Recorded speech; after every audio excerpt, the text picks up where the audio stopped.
मत बना सागर मुझे, मत सावनी जलधर बना। घर बनाना है मुझे तो आग का निर्झर बना। कि आंसुओं के फूल मुरझाने लगे हर आंख में, है तकाजा वक्त का। मुझको जरा बरबर बना, मुझको जरा बरबर बना। नमस्कार, संवाद न्यूज इंटरनेशनल पे आप सबका स्वागत है। मेरे अपनों का स्वागत है, उन लोगों का स्वागत है जिन्हें घृणा है सेकुलरिज्म और भाईचारे नाम के शब्द से।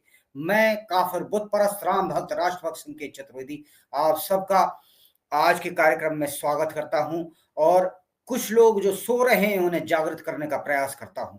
उन्हें मैं एक खबर सुनाना चाहता हूं।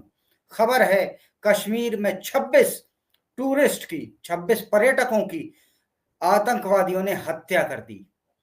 जी नहीं, यह खबर झूठ है। खबर असल में यह है कि कश्मीर में 26 हिंदुओं की कलमा पढ़ाए जाने के बाद में, पूरा चेक करने के बाद में कि उनका खतना हुआ है कि नहीं, उसके बाद में 26 हिंदुओं को जिहादियों ने मार दिया। हालांकि इन्हीं को 72 को चाहने वाला, 130 फुट की 72 को चाहने वाला कोई बेवकूफ अगर यह खबर लिखता तो वो शायद कुछ ऐसे लिखता कि 26 काफिरों को मुसल्लत ईमान वालों ने जहन्नुम का रास्ता दिखाया। ये खबर जो दूसरी वाली है ये ज्यादा इंपॉर्टेंट है, क्योंकि ये समझना आपको बहुत जरूरी है कि इनके दिमाग में असल में चल क्या रहा है। असल में अब्दुल के पेट में दर्द हो क्यों रहा है, असल में अब्दुल क्या चाहता है और वो कहां तक सफल हो रहा है। देखिए, ये कहानी कश्मीरियत, जमहूरियत, इंसानियत नाम के बकवास से जो शुरू हुई है ना, इसमें 4 जूते पड़ने चाहिए इस तीनों लफ्जों में। क्योंकि आप सुनिए, कश्मीरियत क्या है। 1990 में हिंदुओं से, मस्जिदों से इनकी स्पीकरों पे अनाउंस कराया गया था कि हिंदुओं अपनी औरतों को छोड़ करके चले जाओ। ये है कश्मीरियत, ठीक है। वहां पर अभी भी, मतलब अगर कोई हिंदू गलती से को मिल जाता है, हाल में वैष्णो देवी एक बस जा रही थी, वहां पर अटैक हुआ था ना, क्यों? क्योंकि उसमें सब हिंदू जा रहे थे। यही है कश्मीरियत। दूसरा, इंसानियत पे भी सुनते चलो। इंसानियत क्या है? इंसानियत ये है, 1990 के दौर की बात है। वहां पर गिरजा टिक्कू नाम की एक लैब असिस्टेंट थी। वो लैब असिस्टेंट अपनी तनख्वाह लेने के लिए अपने होम टाउन पहुंचती है। वही 1990 की बात थी जब दंगा हो रहा था। तो वो क्योंकि इससे तनख्वाह लेने पहुंची तो उनके ही पड़ोसी ने उन आतंकियों को मुखबिरी कर दी कि ये गिरजा टिक्कू हमारे यहाँ रुकी हुई है। उन्हें वहां से उठा लिया गया। कुछ भी, जिस मुसलमान के घर पर रुकी थी उसे कुछ नहीं कहा गया। उसके बाद गिरजा टिक्कू की आंखों पे पट्टी बांधी जाती है और उनका बलात्कार किया जाता है। वो आवाज पहचान लेती हैं अपने एक स्टूडेंट की जो उनका बलात्कार कर रहा था। तो इस खौफ के डर से गिरजा टिक्कू को भरे गांव में ला करके आरे से काट दिया गया। तो ये है कश्मीरियों की इंसानियत। अब रही बात जमहूरियत की, तो जमहूरियत पे भी सुनते चलो दोस्तों। जमहूरियत क्या है?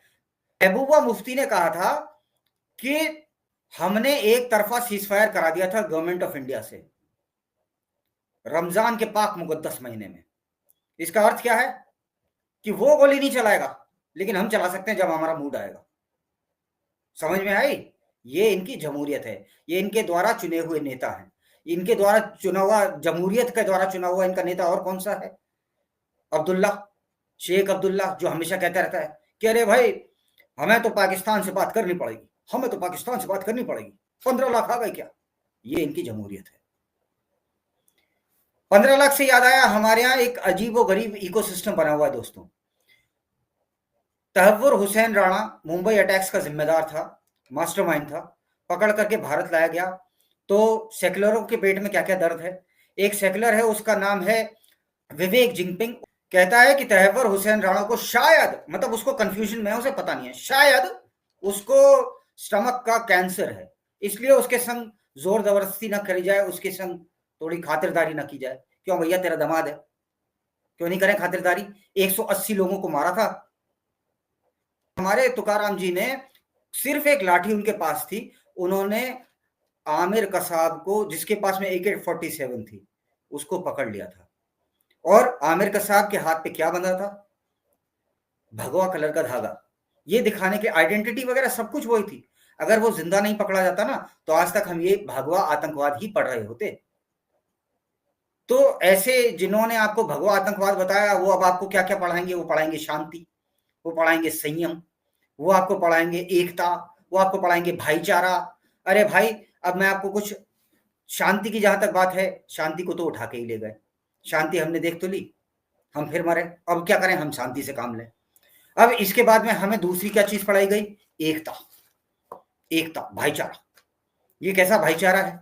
ये भाईचारा गिरजा टिक्कू के समय में काम क्यों नहीं आया? ये भाईचारा संदेश खली या मुर्शिदाबाद में क्यों नहीं काम आया? अरे और सब कुछ छोड़ो, ये भाईचारा नागपुर में क्यों नहीं काम आया? नागपुर जहां आरएसएस का मुख्यालय है, वहां ये क्यों नहीं काम आया? मोहन भागवत कह रहे थे ना कि हर मंदिर को, हर मस्जिद के नीचे मंदिर मत ढूंढो। किसी से किसी का कुछ छीन रहे हैं क्या? अपना ही तो मांग रहा हूं, जो मेरा था, जो तोड़ दिया गया। हम किसी से किसी को कुछ नहीं छीन रहे, कानूनी तौर पर सबूतों के साथ में अपनी चीज वापस मांग रहे हैं। भागवत जी, आपने कहां से शुरू करा था, कहां पहुंच गए? आपके दूसरे नेता हैं इंद्रेश जी। इंद्रेश जी, वो क्या कहते हैं उसको, मैं तो देखो, मैं तो कभी जाता नहीं, तो मेरे को नाम भी नहीं पता। रोजा इफ्तियार, रोजा इफ्तियार, भागवत जी, रोजा इफ्तियार में आपके इंद्रेश जी जाते हैं। कहां से शुरू करा था? जो स्थिति आपने अभी आरएसएस की बनाई है, इसी कारण से नागपुर में हमला हुआ था, वो भी रोजे के दौरान ही हुआ था। एक हाथ में पत्थर, दूजे में तलवार, देखो शहर जलाने निकला है आखिर रोजेदार। तो जो हमला नागपुर में हुआ, उसके लिए कहीं ना कहीं ये जो आपकी पॉलिसीज है ना भागवत जी, वो जिम्मेदार है। ये भाईचारा जो आप में भी कुछ समा गया है ना, कुछ समय से अपना हक मांगना से अगर भाईचारा समाप्त हो रहा है, तो खत्म हो जाने दो ऐसे भाईचारे को। मेरा भाई मुझे ही जगह नहीं दे रहा, मेरा भाई मेरे घर वालों का कत्ल कर रहा है, और आप कह रहे हो भाईचारा निभाओ। काय को निभाओ भाई? मैं ऐसा कोई भाईचारा नहीं निभाना चाहता। और अगर भागवत जी यही लगा रहा, तो आने वाले समय में आप में और कांग्रेस में, वो भी 2-3 सालों में, क्योंकि आगे आपको अस्तित्व बचेगा नहीं, आप में और कांग्रेस में क्या फर्क रह जाएगा? आपने ये तो कहा कि मस्जिद के नीचे मंदिर हिंदुओं को नहीं ढूंढना चाहिए। आपने संदेश खली पे क्या कहा? आपने कश्मीर पे क्या कहा? कुछ कहा आपने? आपने मुर्शिदाबाद पे क्या कहा? देखिए भागवत जी, हैं तटस्थ जो, पाप तो उनके भी गिने जाएंगे। दोस्तों एक बात बताओ, आखिर ऐसा क्यों होता है कि जितने इनके जिहादी होते हैं, कश्मीर में ही आप देख लीजिएगा, उनके, या उत्तर प्रदेश में देख लीजिए, कहीं पर भी इनका जहां पर जिहादी होगा, उसका लास्ट राइट होगा ना, मतलब जो उसका प्रोसेशन निकलेगा, उसमें लाखों, उनके जनाजे में लाखों की भीड़ आती है, लाखों की। और हमारा कोई हिंदू कहीं मर जाए, किसी को कोई परवाह नहीं। प्रश्न तो यह है यार कि हम एटलीस्ट जिंदा भी हैं, या हमारा जो अंतर मन है, जो हमारी अंतरात्मा है, वो मर चुकी है। हाँ, शायद मर ही चुकी है दोस्तों, शायद मर ही चुकी है, वरना कम से कम गिरजा टिक्कू के मरने पर आप उठ तो खड़े होते, कुछ तो बोलते। वक्फ बोर्ड जो आपके यहाँ से मंदिरों पर जो कहता है कि ये मंदिर मेरे यहाँ की जमीन का है, ये मंदिर मेरा, सुप्रीम कोर्ट पर वो अपना दावा ठोकरा है, पार्लियामेंट पर अपना दावा ठोकरा है, कुंभ मेला जहां उसने देखा आपका होता, उसने कहा कुंभ की जमीन हमारी है, आप तब भी नहीं खड़े हुए। तो कहीं ना कहीं प्रश्न अपने अंदर से करो, अपने हृदय से करो, अपने आप से करो कि जिंदा भी हो कि मर चुके हो। अरे जिंदा हो, कम से कम जिंदा नजर तो आओ। 5 बार जो हम सुनते हैं ना, जो ये सेकुलरवादियों की वजह से यहाँ पर बज रहा है, दिन में 5 बार, जिसमें रोड पे आकर के बैठ करके करना है। अरे इबादत कर रहा है या शक्ति प्रदर्शन कर रहा है? कभी ट्रेन में बैठ जाएगा, कभी प्लेन में बैठ जाएगा, तो ये इबादत नहीं है, ये दरअसल शक्ति प्रदर्शन है। और क्या उसमें बोला जाता है कि अल्लाह के अलावा कोई इबादत के लायक नहीं है? तो मेरे ब्रह्मा विष्णु महेश कहाँ है?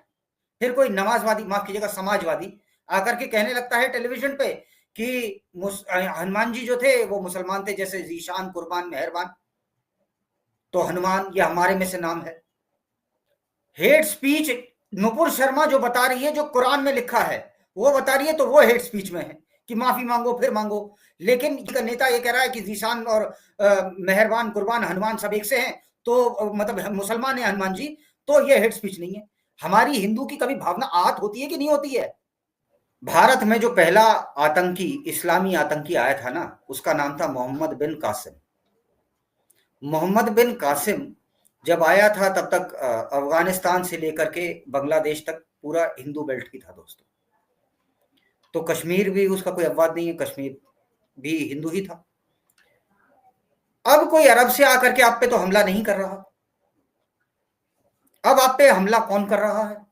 वो जो कन्वर्टेड है, क्योंकि नया नया मुल्ला अल्लाह अल्लाह बहुत करता है, या उसको इस बात का गम और डर है कि हमने तलवार के दम पे शलवार पहन ली, अब तुम भी पहनोगे। This is the case my lord. Modi ji, आप जिहाद का मुकाबला विकास से कर ही नहीं सकते, हो ही नहीं सकता, होएगा ही नहीं। मैं चलते चलते आप लोगों को एक बात अंत में और बताता चलूं, वर्ष 2050 में विश्व का सबसे बड़ा इस्लामिक देश भारत होगा, पाकिस्तान नहीं होगा, भारत होगा। दोस्तों, कश्मीरियत का अर्थ तो सिर्फ इतना सा है जो एग्जाम्पल के साथ समझ में आता है, because what I am saying is right, because there are examples to support it. मेरे पास उदाहरण है ये समझाने के लिए, जो मैं बोल रहा हूं वो सत्य है। कश्मीरियत का उदाहरणों के साथ अर्थ सिर्फ इतना सा है, हिंदुओं ये जगह खाली कर दो। अब भी अगर आपको ये लगता है कि भाईचारा संभव है तो जरूर बताएं। धन्यवाद। जय श्री राम।